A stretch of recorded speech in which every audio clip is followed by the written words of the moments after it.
Indonesia menyatakan kesiapan mengirim 20.000 pasukan perdamaian ke Gaza, Palestina. Langkah ini menguat setelah pernyataan Presiden Prabowo Subianto di forum internasional dan mendapat dukungan luas dari mancanegara. Merespon derasnya dukungan, pemerintah Indonesia melalui Kementerian Agama dan Kementerian Luar Negeri menggelar seminar internasional bertajuk Towards a Two-State Solution.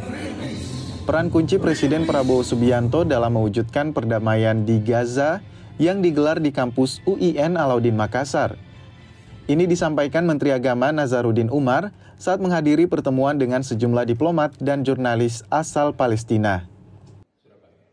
Dengan baik ya kan, maka itu perlu ada yang mengantar di situ, jadi polisinya di situ.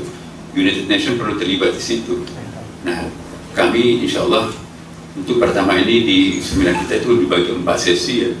Untuk secara covernya itu kita bangga memiliki presiden yang bisa disambut baik oleh berbagai macam negara.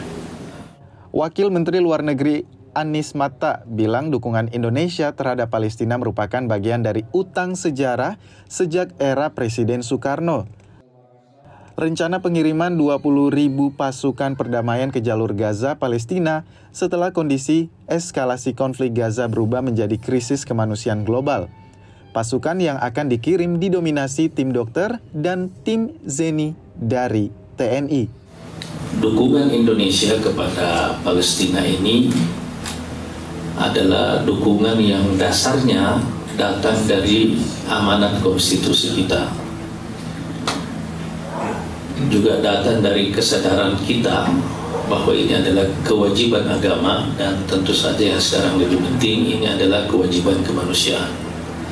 Tapi secara khusus ini adalah utang sejarah yang belum lunas sejak Presiden Soekarno dulu mengadakan konferensi Asia Afrika yang datang dengan narasi tunggal melawan imperialisme dan mendukung proses kemerdekaan semua bangsa-bangsa yang terlibat dalam waktu itu.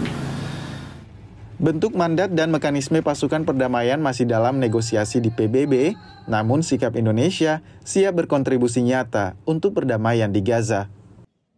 Aziz, Kompas TV Goa, Sulawesi Selatan.